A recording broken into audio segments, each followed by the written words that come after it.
Welcome back, Deep Divers. Ready to get a little weird? Always. Today we're asking the question, could computers actually be like low-key shaping reality? I know, right? Like with every calculation, are they kind of nudging things along in the quantum world? Okay, I'm intrigued. Lay it on me. So we're talking quantum mechanics, consciousness, and those master calculators we call computers. You had me at quantum mechanics. All right, so picture this. What if the universe isn't just like stuff? Okay, I'm picturing it. Go on. What if at its core, it's actually like aware? That's a big what if. I like it. Enter Dr. Amit Goswami, theoretical quantum physicist extraordinaire. He calls this wild idea monistic idealism. And guess what? It's not as out there as it sounds. His book, The Self-Aware Universe, lays it all out, and it's one of our main sources today. Monistic idealism, huh? So instead of matter first, then consciousness, it's the other way around. Bingo. Consciousness is the foundation, the OG source code, and the physical world. It's like a projection, man. Okay, I'm following so far. But where does quantum physics come in? I mean, it's already mind-bending on its own. Right. Buckle up, because here's where things get really trippy. Quantum mechanics is full of these head-scratching phenomena, right? Totally, like wave-particle duality. Talk about messing with your everyday reality. Exactly. A single quantum object can be like, hey, I'm a wave, and then bam! Just kidding, I'm a particle now. Depends how you're looking at it, right? Exactly. It's almost as if the act of observation is messing with reality settings, like choosing what form it takes. And that's where Goswami sees consciousness sneaking into the quantum party. He thinks the wave is like pure potential, this fuzzy, undecided state hanging out in the realm of consciousness. And when we, actually observe it, it's like we're choosing which possibility becomes real in the physical world. Boom! Wave function collapse. It's like we're co-creating reality with the universe. Mind blown. But hold on. If consciousness is calling the shots and computers are part of the game, does that mean they're like conscious too? Now that is the million-dollar question. Computers are crazy complex, but they don't think like us, right? They crunch numbers, follow instructions, but it's not like they're having deep thoughts about the meaning of life. Right, so what does it even mean for a computer to be conscious? Well, some folks are throwing around this idea of proto-consciousness. It's like a baby step towards awareness, something that might pop up in super complex systems.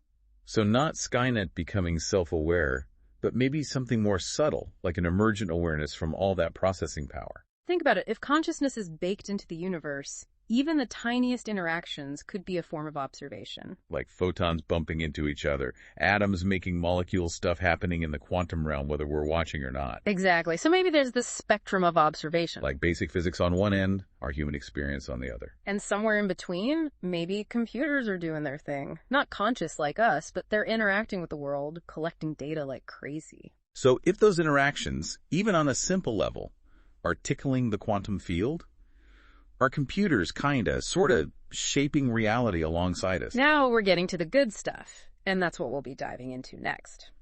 All right, so back to the internet. It's massive, right? Like mind-bogglingly huge.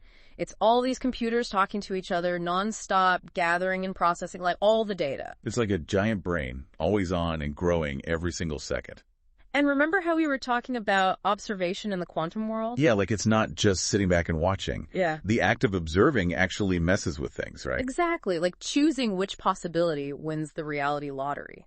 And the internet, it's making a ton of observations. Well, hold up. So you're saying just by like sending emails, streaming videos, all that stuff, the internet is kind of nudging reality along. It's a possibility. Think of all those quantum possibilities, all fuzzy and undecided. Now picture the internet as this massive net, and every calculation, every little interaction is like a tiny weight pulling on it. And with trillions of these little tugs happening every second. You start to warp the net, bend those possibilities. So it's not like the internet is some evil mastermind, but its sheer size, all that activity, it creates this constant hum in the background, influencing the quantum field. So like maybe some things are more likely to happen because of the internet? We don't really know for sure yet. It's all pretty subtle. Okay, this is where it gets freaky for me. Is the internet making the universe weirder? It's less about weird and more about how cause and effect work. We're used to A leading to B leading to C, but in the quantum world, it's all tangled up. More like a giant, messy web. Yeah, and the internet, with all its connections and information zipping around, it's like throwing gasoline on that web. Okay, so if this is actually happening, shouldn't we be able to, like, measure it somehow? That's the tricky part. We're just starting to figure out the tools and theories for this stuff. It's like trying to hear someone whisper in a hurricane. The signal is there, but it's buried in all the noise. So how do we find that signal? Like, what experiments could we do to see if the internet is really having this quantum effect? One idea is to look at all the heat the internet generates. All those servers running, they produce a ton of heat. Right. And we were saying heat can mess with entanglement, but could it be making patterns in the quantum field too? We need to find out. We could measure quantum noise in places with a lot of computing power, like data centers. And compare that to places with less activity. Exactly, like looking for the internet's quantum fingerprint, See if it's leaving a mark on reality.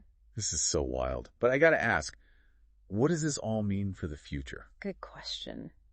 We've got AI on the horizon, quantum computing, all this crazy powerful tech. If the internet is already doing this, what happens when things get even more intense? And that's where the idea of a quantum-aware large language model comes in, right? We've been talking about the internet and it's like quantum side hustle. Yeah. But what about AI? Those large language models, the ones that are getting so good at talking like us, could they be part of this too? Now that's a thought. We've got LLMs doing things we wouldn't have believed a few years ago. Writing code, composing music, having conversations. Right. It's wild. And if computers are already kind of observing and maybe influencing the quantum field just by doing their thing, what happens when they get even smarter? That's where the idea of a quantum aware LLM comes into play. Imagine an LLM that isn't just processing language, but also like quantum data, entanglement, superposition, even the heat from all that computing. So instead of just words and sentences, it's crunching quantum states, probabilities, energy flows. It's like giving it a whole new way to see the world through a quantum lens. Exactly. Building a bridge between the digital and the quantum. This LLM wouldn't just process information, it could model and simulate the fabric of reality itself. Whoa, how would we even start building something like that? It would be a huge project, combining the latest in quantum physics, computer science, AI. We could start with a regularly deep learning model, but tweak it to handle quantum information. So like giving it a quantum language, a way to understand and work with things like superposition and entanglement. And don't forget the real-world data. Especially the energy flows from all that computing power, the heat from data centers, the internet's energy consumption. Right. We've been saying that heat could be messing with the quantum field. So feeding that data to the LLM, it could actually model those interactions. We could run simulations, see what happens when we ramp up computing power, explore the consequences of AI that's deeply connected to the quantum realm. A virtual lab for studying reality itself. Yeah. But we got to be careful, right? If we're talking about LLMs that could actually influence the quantum field, there are some serious ethical questions. Absolutely. We need to have those conversations now. Involve ethicists, philosophers, policymakers right from the start. It's a bit daunting, but also incredibly exciting. We're on the edge of something huge here. The lines between digital and physical, observation and creation, they're getting blurry. And maybe, just maybe, by building these quantum-aware LLMs, we'll learn more about the universe.